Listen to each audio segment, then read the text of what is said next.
رمضان کا پہلا حصہ چلا گیا اور دوسرے حصے میں ہم سب لوگ اپنی اپنی زکوٰۃ کیلکولیٹ کرنے والے ہیں، تو ایسے میں سپریم کورٹ کی 2023 کی پریزن ریفارمز کمیٹی رپورٹ کی بہت یاد آتی ہے۔ سپریم کورٹ نے یہ امیتوا رائے، فارمر جج آف سپریم کورٹ کے انڈر بنائی ہوئی ایک کمیٹی تھی جو یہ کہتی ہے کہ جیلوں میں کیپیسٹی سے بہت زیادہ قیدیوں کو بھرا گیا ہے۔ 130 سے 148% ہماری جیلز اوور کراؤڈڈ ہیں، ان کی اتنی شمتا نہیں ہے جتنے لوگ اس میں بھرے ہوئے، اور اس میں سے ایک بڑا طبقہ انڈر ٹرائل پریزنرز کا ہے، یعنی وہ بے گناہ جن کا کورٹ میں کیس بھی نہیں لگایا گیا، جنہیں جیلوں میں بے گناہ رکھا، جو آپ سنتے رہتے ہیں گاہے بگاہے کہ 16 سال بعد 20 سال بعد باعزت بری ہوئی۔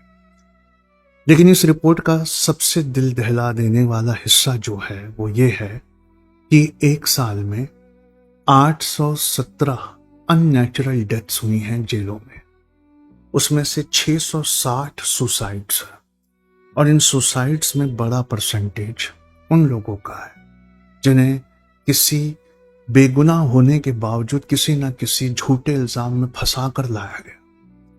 جو جھوٹے الزام میں جیل گیا وہ دل مرتا ہے اپنی آنکھ کھلی رکھتے ہوئے۔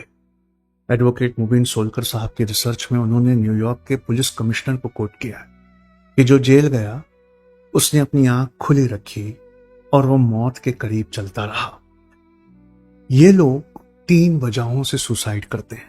پہلی وجہ، جب یہ اپنے پیچھے چھوڑ کر آئے کچے پکے مکان کو ڈہتا دیکھتے ہیں اور اپنے بچوں کو یتیم سے بدتر حالات میں دیکھتے ہیں تو ان کا دل ڈپریشن میں چلا جاتا۔ کئی کیسز میں وہ بتاتے ہیں کہ ان کے بیویوں کی عزت تک بات آتی ہے جو انہیں اور گہرا ڈپریشن میں ڈھکیل دیتا۔ دوسرا، جیلوں کے اندر کے حالات اس قدر خراب ہے، اس قدر گندے ہیں کہ وہاں رہنا ایک جانور کے لیے پاسبل نہیں ہے۔ جب انہیں وہاں رکھا جاتا ہے تو ان کا ڈپریشن اور گہرا ہو جاتا۔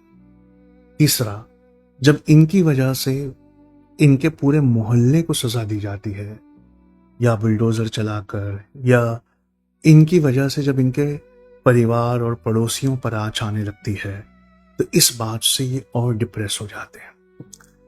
آپ سے 2 زکوٰۃ نکالنے کی بڑی ہی گزارش ہے۔ ایک، قرآن پاک میں اللہ کے کلام میں زکوٰۃ کے استعمال میں ایک آخری لائن ہے، گردنیں چھڑانے کے لیے۔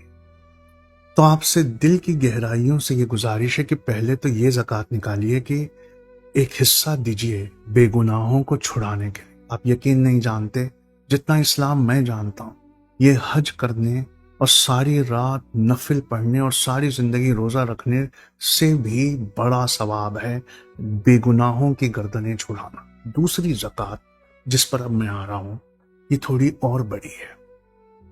دیکھیے، یہ تو ری ایکٹیو سولوشن ہو گیا نا کہ کچھ لوگ بے گناہ جیل گئے، اب آپ اپنی کمائی میں سے حصہ دیں گے۔ رہائی منچ ہے، گلوبل کیئر فاؤنڈیشن ہے، آپ کو خود گوگل کرنا چاہیے، میں ان کے لیے کچھ نہیں کہہ رہا۔ آپ کو گوگل کر کے دیکھنا چاہیے، جا کر ملنا چاہیے کون اچھا کام کر رہا ہے، اس کی مالی امداد یا مدد کرنی چاہیے۔ دوسری زکوٰۃ تھوڑی اور بڑی ہے، جب تک آپ نہیں نکالیں گے کچھ بھی ٹھیک ہونے والا نہیں ہے۔ آپ کا جو بڑی بٹیا ہے نا یا بڑا بیٹا ہے جو گریجویشن یا پوسٹ گریجویشن میں نا، یہ زکوٰۃ اس کو دینی ہوگی۔ اسے IAS IPS یا جوڈیشری جیسے کسی بڑی تعلیم، بڑی ایجوکیشن کی تیاری کرنی ہے، اور جب وہ محنت کی بھٹی میں اپنے آپ کو جھونکیں گے نا، ہو سکتا ہے وہ IAS IPS نہ بنے، لیکن ایک سماج کو ایک پڑھا لکھا شاندار لیڈر ضرور وہ دیں گے۔ دوسرا، آپ کا جو چھوٹا بچہ ہے نا، آپ کو اس کی پڑھائی میں اتنا انٹرسٹ لینا چاہیے، اس کے دل اور دماغ دونوں کو اس قدر سشکشت بنانا چاہیے جس قدر آپ اپنے رب سے پیار کرتے ہیں۔ یہ دونوں زکوٰۃ دیے بنا مجھے نہیں لگتا کہ اس رمضان ہماری عبادتیں اللہ بہت قبول کرے گا۔ حالات بہت خراب ہیں، ایک دوسرے کا ہاتھ تھامئے، جزاک اللہ خیر. السلام علیکم.